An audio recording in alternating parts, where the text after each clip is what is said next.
Welcome to another week in advance. How you doing tonight, Christopher? Really great. How are things there in sunny and dry California? We're getting some rain, and we're pretty happy about that. And we're stepping into one of the greatest weeks to see what happens, I'd say, in the astrology. And it's also your birthday in the middle of this process, so happy birthday. Well, thank you ever so much. It's going to be an interesting solar return this year. It seems like the universe is kind of lining up with a big reading for me, so I'm feeling rather upbeat. And it's going to be interesting to see how this next week does play out, because I feel like it is a spark. You know, it's a launch point.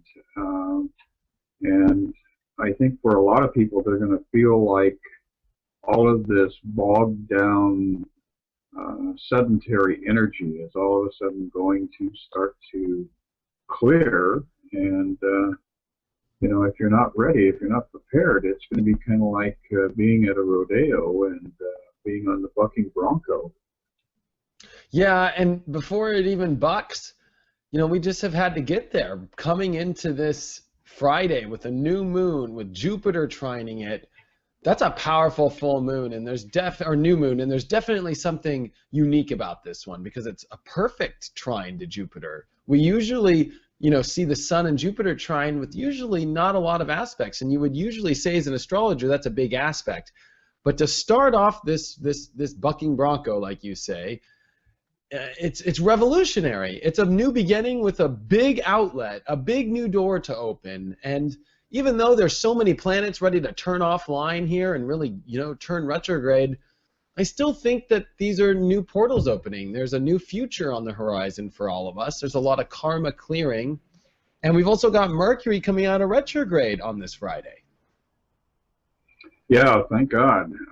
This Mercury, it seems like it really didn't have an impact until we saw it actually combust the Sun. And when the two kind of collided in that process of Mercury going retrograde and the Sun continuing to advance through Aquarius, it was kind of interesting because on that exact day I had a half a dozen people call and say, "Oh, is Mercury retrograde? What happened? My car broke down. My computer died.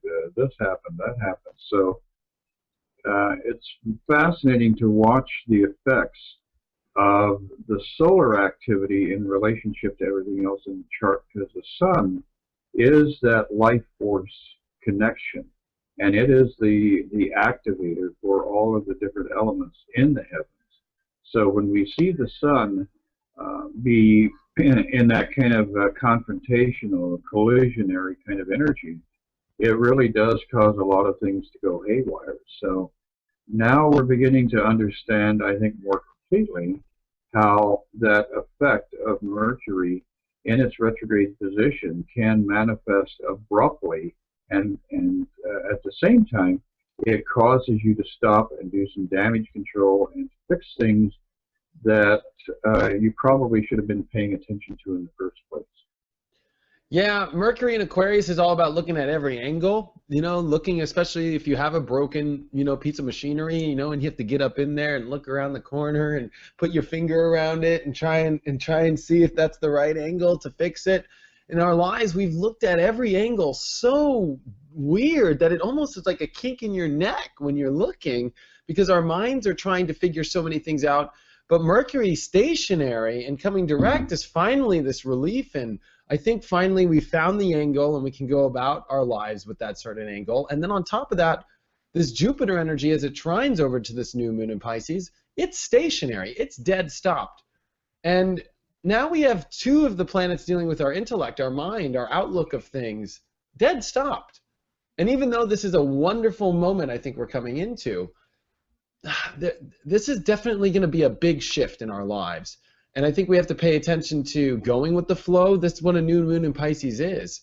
And to see a new moon, which signals what the month will be like, to have Jupiter on the horizon with this beautiful trine, it really signals that it's time for us to open up, see bigger. It's time to, there's a big lesson this month. There's new doors that are opening. And we have an angle that I think we've looked at so differently to work with now. Exactly. And in addition to that, we've got the energy of Neptune being factored in now, and the energy of Chiron. So we've got, that very sensitive stellium in Pisces. And I think a lot of people are going to be feeling kind of hypersensitive to the environments they're in, to the people they're in connection with. So it may be a weekend where a lot of people feel deeper emotional and intuitive flashes, and a lot of people, I think, are going to be noticing some really powerful dreams with some symbols that are all about what are you planning for, where are you heading with your life, what's coming up next. So that Neptunian factor is definitely going to have a very prevalent presence in this whole cycle through the weekend. Yeah, it's very deep. It's very on the other side. You're having to search really far, and the intellect energy is definitely on a standstill, which can make things really confusing, can make it very difficult to understand what the hell is going on, even though I think there's this internal knowing inside. I've been saying it in my daily horoscopes that we're just having to direct the bow of our ship, and the universe is going to bring the wind and pull us in that direction. And I think we understand where to direct our lives. This is also the weekend where we're going to have a lot of other things happen. We have Mars going retrograde the day following. We have Mercury go direct. We have a new moon trining Jupiter. And I think this Mars retrograde, which is going to last all the way until May 20th, pardon me, is a big one. It's happening in Libra. It's happening where the North Node is coming into. And that's very interesting because, the North Node here really wants us to focus on this Libra story now, focus on harmony, focus on balance. And it's dealing with Mars here, which is, a very Aries energy in Libra, kind of looking after itself first in relationships. And it's also how, Mars is the warrior. And, I think there's a lot of our warrior side, our ego side, that has to really be retreated in relationships. And I think the universe is wanting us to find the right partnerships now. And that's kind of the times now that we can't do things alone. Now that South Node is in Aries, we have to do things together. And we need to find togetherness. We need to find people that align with us correctly. And we also just need to look at how we use our masculine energy more efficiently, more intellectually. This is a very intellectual sign.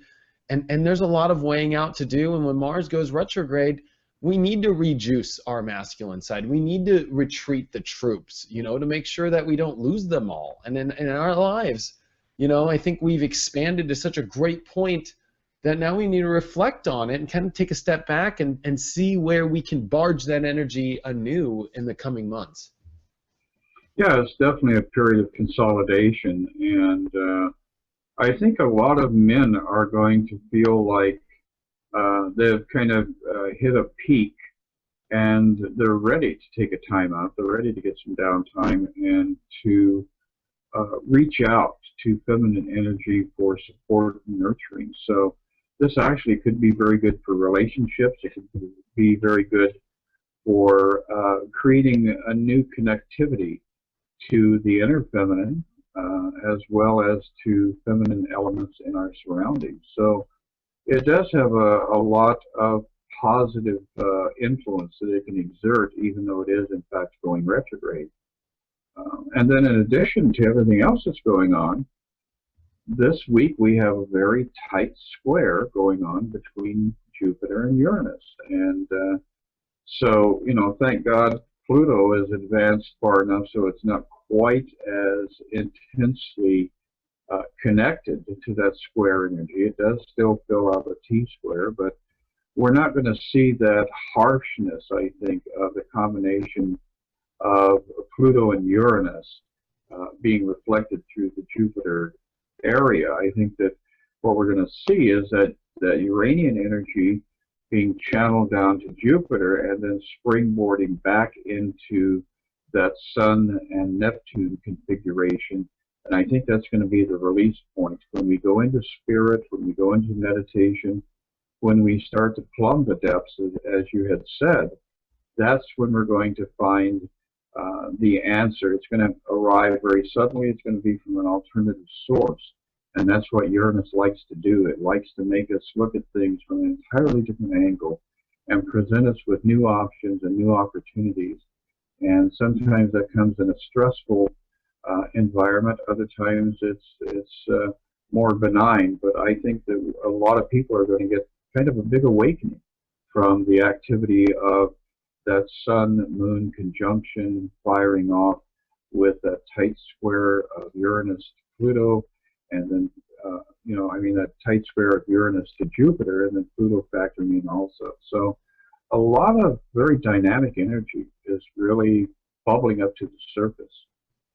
Yeah, and that Mars retrograde now is going to retrograde back to join this big T-square and form a cardinal cross by next month, well, pretty much in April. So here we are looking at the events of a big cross in the sky going to start directing its way into that cross starting by this weekend. So even though Mars won't be there, it's a signal from the universe of, well, it's preparing for some really big shifts in this Mars retrograde, because it will be involved with that Jupiter-Uranus square you talk about, which is trying to expand our emotions, but at the same time find our own inner self, our own identification, our own strengths, our own, courage. And these are also dealing with that Pluto energy, that, redefining the rules, taking the layers deeper and deeper and deeper of Pluto, and how deep you take things to go into the structure of your life that you set yourself up to manifest, and the control system of ourselves, and how control and ego and relationships and emotions are all battling themselves out, which can be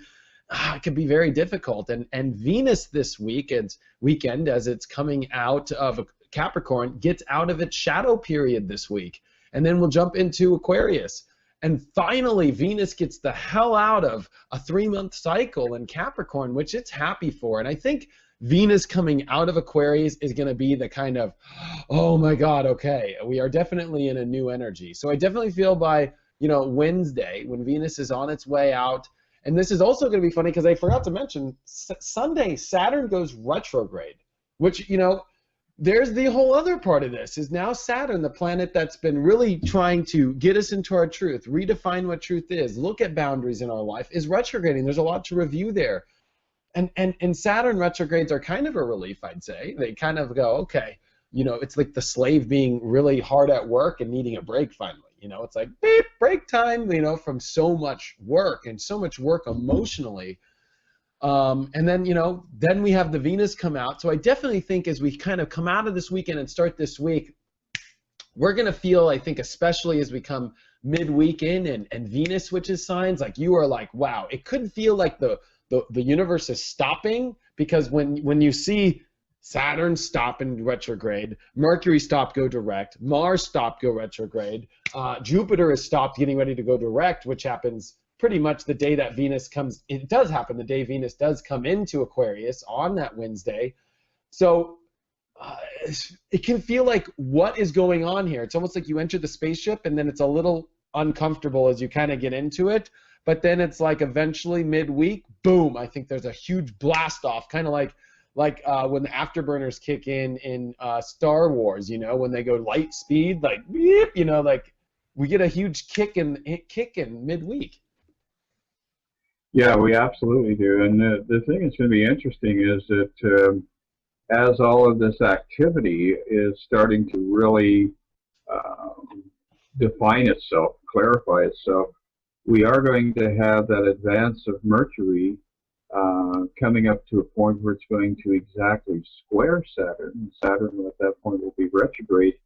And my impression of that particular blip on the radar screen is that there's going to be communication that's very revelatory. All of a sudden, things are going to be revealed to people that they have been wondering about, that they have felt, there was an obscurification, there was a veil over some element in their life. So there's going to be an interesting midweek blip as we see that Mercury-Saturn interaction, and it's going to pull a lot of hidden issues, I think, to the surface that we'll want to talk about, that we'll want to communicate about.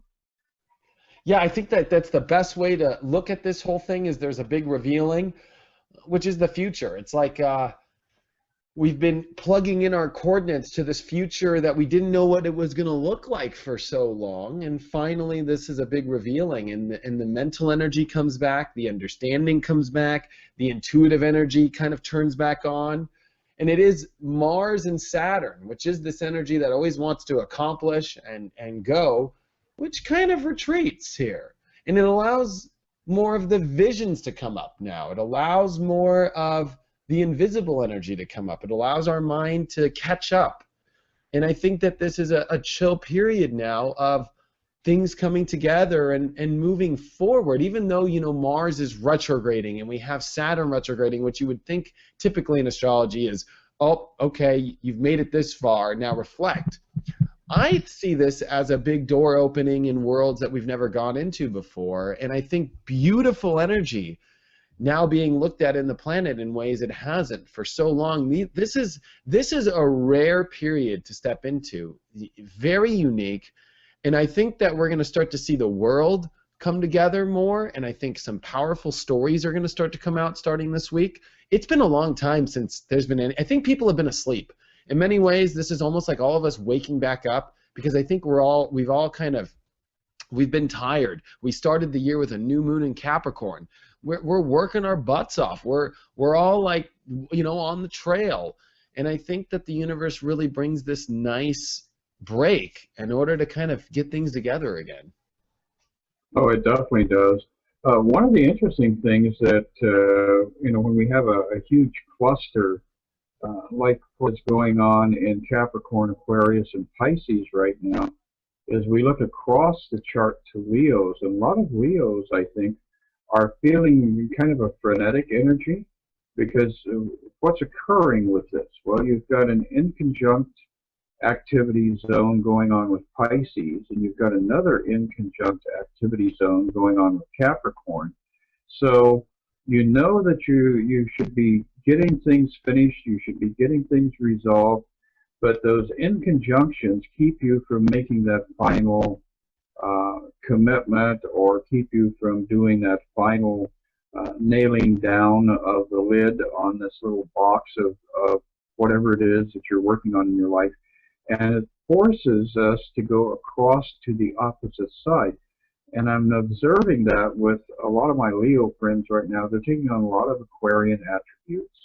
And when they go over to the Aquarius side of their chart, they can then relate to a lot of this kind of conundrum type of energy, because you've got activity in Capricorn, you've got activity in Pisces, and they're both kind of hovering around that Aquarian zone. So for people who are following what we're doing here, always look to the opposite side of your chart, see what the activity is there, because that gives you kind of an aha experience. That opens up an area that you're probably not paying attention to, and you need to put a focus on that. It's not necessarily about the placement in your chart, but it's the activity that's happening on the opposite side of the chart that can really bring you to a much higher level than what you've been operating at. So for Leos right now, this is an interesting time, because it's like being ready for the launch. I mean, you're sitting inside the spaceship and the engines are on, and you're ready to take off. Yeah, this is going to be an interesting thing, I think, especially for Cancers and the water signs, because now Jupiter is going to go direct and it's going to move forward. But here is, you know, Mars in Libra retrograde, which this is just, you know, as an astrologer, this is a very, you know, I would say difficult time, even in prediction ways, because you've got so many different angles, and I think in all of our life it can be very difficult to figure out every angle, and that's what this retrograde's been about. That's what this week is about, is taking us on a whole different page. I mean, we thought we were going to turn the page when we were going to kind of know what we were reading. I think that after this week we're like, holy crap, this is what I'm reading now. You know, it's almost like the universe switches magazines when you just take a blink of an eye in your lap. Like, what? And it could be difficult to kind of understand all that. And I think the water signs are all ready to expand their lives and grow. I think the fire signs are in their preparations for this coming summer and into next year, when we have planets like Saturn, which are going to come into Sagittarius at the end of this year, Jupiter coming into Leo. You know, and I think that there's this energy of a big prep for all of us. It doesn't matter if you're a Leo or a Scorpio. You know, I think that in all of us, this is the incubation tube that really gets the real powerful stuff together. You know, I think that we've been wanting these things to come together, but here it is, you know, this is the energy that kind of does. And I want to bring up one more transit that's really powerful. Black Moon Lilith comes into Leo this week. And Black Moon Lilith actually has been squaring the node, and it also has been squaring Mars retrograde, and it's been also, you know, making its energy up to this Venus Capricorn all funky dunky. So you have to see that it's this really intense time underneath of all of us, and a kind of time where you could feel like you're awake, but are you asleep? This is Pisces at its best, with Sun crossing over Neptune before all this. It is, you know, you really have to work right now to understand what's going on, which direction to go, and stay on top of it. People who are on drugs or are falling asleep at the wheel in their life are getting huge wake-up calls, because this is a time that is really trying to awake you up to get prepared for your life, to take it in a new direction, and it's powerful. It's definitely not, this is definitely not a time of just kind of slipping through the cracks or going by, you know? Oh, very much so. And the black moon cycles, from my observation, they're very subtle, but they are a process of self-undoing, and so you really have to pay attention to it in that sense. What am I doing here that is causing all these different activities in my life to get into that stage of early launch and then imploding? And if you look at the hidden agendas, if you look at those subtle areas, this squaring activity of that moon movement in that darkened place, it's your own inner programs that are running that you still haven't identified and released. So this is very much a period where those deeper retreats into meditation can be very beneficial, because when we have a square activity going on with Lilith, we do have those images that are being forced to the surface. It's a purging kind of energy. So yeah, this could be a very powerful time for finding out exactly what it is that you have unconsciously set into motion to defeat all the things that you're trying to accomplish in any particular cycle. So again, it's very important to pay attention to these things, because they do give us insight as to the subconscious and its frustration, I guess you could say. I see Lilith as being a zone of inner frustration. Yeah, it's exactly what it is. It's deep down emotional, you know, the bottom of the depths. It's got a very kind of Scorpio tone to it, but I would say it's got more of that more feminine side, you know, that sometimes is suppressed, the emotions that's suppressed. And now that it moves out of Cancer and moves into Leo, I mean, it's almost too emotional, I think, in Cancer. I think a Black Moon Lilith in Cancer can be a little bit, you know, a little bit like, oh gosh, I don't feel right. Where in Leo now, it's like, I'm not happy, you know, I'm not happy, and I want to know why I'm not happy, and I want to take care of business so I get happy again.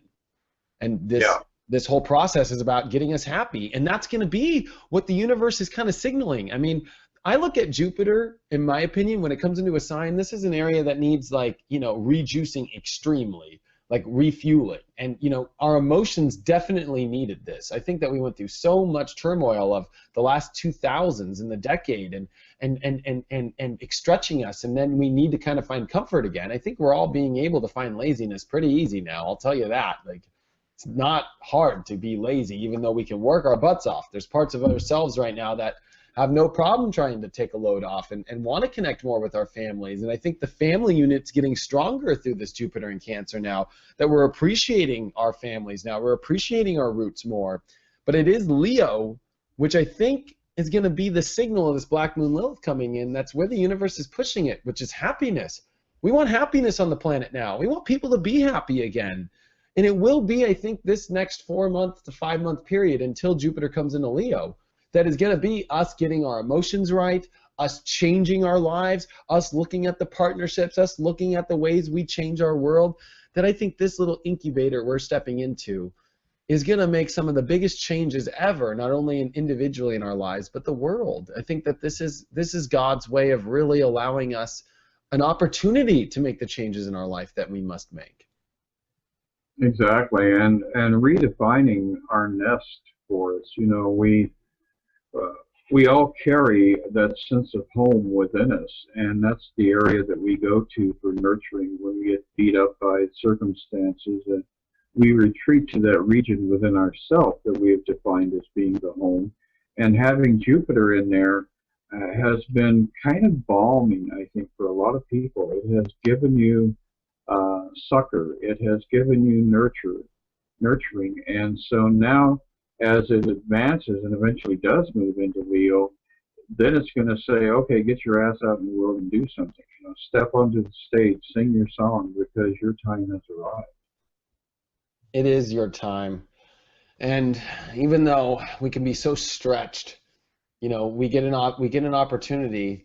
What I've been calling is getting into the back seat of the car, letting God drive, and allowing us to do what we need to do, adjust. I think Mars in Libra retrograde is an opportunity to sculpt the beauty of your life in a way that you never get to sculpt. You know, this is allowing you to, instead of push up, push down. It's almost like we always can go, you know, with the grain. This allows us to go against the grain and cut out things that are not good for our harmony, and cut out relationships correctly, and allow us to really, you know, rebalance our lives in ways we've never been able to for decades. You know, it's been a long time since Mars retrograded in Libra. You know, it's not been, you know, 5 years, 6 years. I mean, we're talking about decades here. Exactly, and I think there is going to be a certain amount of almost like a mild panic in larger areas of our society, like the banking industry and mainstream commercial activities and political activities, and even in religious groups, when this retrograde occurs, because Libra is about collective consciousness, about crowds, about relationships. It is going to cause some dysfunction, I think, initially, because it's going to point out where organizations within society are not functioning properly and not in alignment with the rest of the universe's desires and needs. So it is going to be a very pivotal period, and there probably will be some major occurrences that come along with this retrograde that do cause deeper change within our political system, deeper change within our religious systems, that sort of thing. And before we go to the cards, I just want to say that I think you're right, that I think the world is going to be woken up here pretty intensely, because it's almost like the world's gone so personal in our individual stories so much. You know, even though we're so connected, and we're more connected than we've ever been, it's almost like people are kind of, you know, going inside more, which you'd think. You know, I think a lot of people always say, oh, you're always on the internet, or you're always, you know, I think a lot of people are, you know, they might have their outlet, they might have their addiction to connecting to the world, but they're all dealing with so much stuff inside, you know. And I think that we're all going to kind of find a way to come together now correctly. I think that maybe humanity is a little confused on how to connect, even though we know how to connect from a mobile phone into a bathroom to a bathroom. But what to do with this connection, you know, is I think what this period will start to unveil, because I think maybe the universe wants to kick us into gear to give us a reason why to kick things into gear. I mean, if you see the weather patterns right now, if you see there's so many things that are, you know, going to force humanity to kind of figure something out.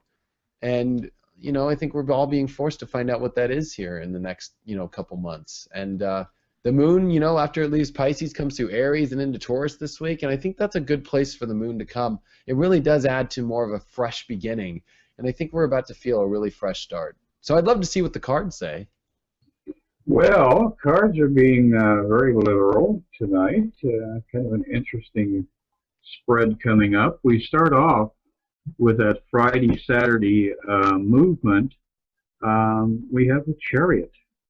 And of course, the Chariot is one of the cards that we associate with the sign of Cancer, mobility, movement, and as you can see, we've got the two steeds, the two horses, pulling the Chariot forward, but one is pulling off to the left, the other is pulling off to the right. And so even though certain elements this weekend may seem to be trying to exert separation, I think that within that exertion of that separation energy, there is still forward momentum being gained. So this is very much a Jupiter in Cancer weekend. It's all about how Jupiter is tying in to all the activity going on in Pisces and with that Neptunian factor at play. Then as we continue through the weekend, a lot of vitality, Ace of Rods. So people are going to be feeling restless, like they want to get out, do things, explore new environments. I think there's going to be a lot of this kind of seed planting energy that comes up. You know, when you have a new moon, it's like the fish are biting, the seeds want to sprout. It's that growth surge that kind of plays out in the universe. I think as we move into Monday, though, there's going to be, interestingly enough, kind of a little, you know, a sudden shift into, oh, I need to be a little bit conservative here. I may be getting too wild with my vision of what I want to accomplish, with the direction I want to go. And you can see this fellow is somewhat stern. So going back and factoring in traditional values, things that make society work for all of us, is probably going to be the big theme for the day on Monday. A little bit of melancholy around that. It's like after this new moon surge, there's going to be almost like a letdown. And then as we start to move forward into the week, we have the Lovers come up. And that is the attraction of opposites. And we're really going to see that playing out this week. We're going to see where a lot of people recognize that the opposite to who they are or what they identify themselves as being is going to become much more attractive. And you're going to want to work on reconciliation. You're going to work on magnetizing things into your life that you've been desiring. And by the end of the week, we have the Hermit come up. And that is the need to share the illumination, to share your story with those around you. So by the end of this coming week, we're going to really be feeling like a lot of people have been able to bring a source of light and love and nurturing into dark areas of their lives and into the lives of people around them who are perhaps not as in flow with all of this new energy that's going to be coming into place. So a lot of sharing energy, I think, is going to be coming up for all of us as we move through this coming week. I'm so glad you pulled the Chariot card as the first card. I look at that as the first card. And the Chariot is leaving the castle and on a spiritual journey. And I think for all of us, we're leaving that environment and going out there. You know, one thing about the Chariot is, like you said, it's pulled by these horses, or in the original Rider-Waite, two Sphinx, you know, the Egyptian Sphinx, the black and the white one, this spiritual kind of like, especially because those are like unicorns in your deck, it's a mystical kind of pull from the universe. Like, we're all being pulled into a direction, and we got to leave where we all were. Like, you know, it's exciting, and I think one thing about the Chariot is it's finding new comfort in that, and I think that's the sign of Jupiter this week, really leaving this this stationary position and going direct and moving out. And you know, it's time for us to explore these emotions. It's time to explore new foundations, new roots in our life. And then that Ace of Wands is so good about it's new beginnings again, new fire, new starting, new start, new day, new actions. Let's go. And then I love that you pulled a Lover's card, because Venus coming out of its long retrograde for 3 months and in Capricorn and coming into Aquarius really is like the people are going to be there. I think there's going to be, you know, the buzzing, like, you know, when you go to a new place, like whether you were a kid and you went to like a, you know, like a field trip, or you know, you move into a new place, you want to meet the new people, like that kind of feeling, I think, will come around. It absolutely will, and I think there's going to be a lot more inner reconciliation to the parts within, our own masculine, feminine energies, our own dark side and bright, sunny side. All of these things, we've always been working on bringing them together rather than defeating one side or the other. Really, the whole thing is to merge all of these energies and realize that through that merging process, we attain completeness because we're not denying some part of ourselves, we're not trying to escape from some part of ourselves, but we're embracing all these different factors within us and bringing them into harmony. So, very powerful week for people.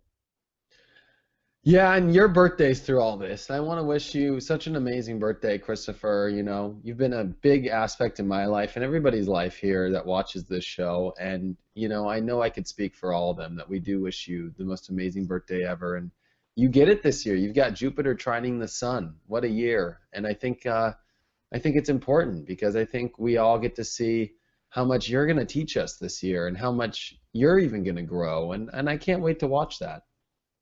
Well, thank you, David. I'm looking forward to teaching myself in the midst of all this because Neptune is continuing to advance and it's going to get up fairly close to my sun before it retreats again. So with that Neptunian factor coming into this positioning of Jupiter, I do expect to get some bigger visions that might actually have a profound impact on the lives of people that I am interactive with. So here's to a grand year of healing and rejuvenation for all of us. And we got to say that's what Chiron is on this new moon that starts. There's a lot of deep healing and there's a lot of surrender to happen. But I think you have to have a vision for the surrender to go into something. And I think that's the ticket to this week is remember we're being pulled into a new direction, and it's not that you have control of the reins, but you do have control of the direction by emotionally knowing where you're intuitively steering the ship in the right direction. And by being willing to accept, a lot of times the old school of spirituality and of religion taught us that God would punish us in order to make us better, and I don't particularly ascribe to that vision. I think that God is always giving us something magical and wondrous, and we're the ones who are resistant to accepting it. So now we're at another plateau here where perhaps our level of acceptance is going to be taken to a higher plateau, and we can accept all the beautiful things Spirit is bringing to us. Yeah, and I think prayer or meditation for this new moon is an essential. I think if there's any time in your life right now to reconnect with the other side, whether you call it God, Jesus, Buddha, everything, I think that this is a new contract with that energy. And like you said, it's always magical. It's always leading us into something good. But I think it's important to know and connect with that magic more than ever. Absolutely a fact. Well, David, you hopefully will be dancing in the rain in the next 24 hours, so that's the magic that's moving in off the California coast, right? Yes, it is. It's going to be a lot of magic, and I'm glad to hear that you guys are drying up, or at least, getting a little bit warmer. So I look forward to speaking with you next week, and I thank you so much for everything, Christopher. This has been an excellent, excellent, excellent show, and I think it really showed everybody, how magical this period is, and it's exciting, but I think that it's a lot to take in, and I think we delivered that message without getting too it's a lot. You really have to take the time to really see this transition because it's a big one. It is profound. Well, thank you, David, for a wonderful year of fascinating and exciting dialogue, and I think we've both grown immensely in the last 12 months. Oh yeah, I think this show has grown us a lot, and thank you again. I hope you have a wonderful birthday, Chris, and I'll see you next week. Yes, and enjoy the Oscars too. Oh yes, I will be there. Right. already right now in front of my house, because I live on Hollywood Boulevard right by Mann's Chinese Theater. There's all the tents up. They've already locked it down, and it's pretty intense. Should be a grand evening. Yeah, check the tube. You never know. You might see me. Ah, I will do that. All right. Well, I'll talk to you soon, and I'll see you next week. Sounds great. Take care.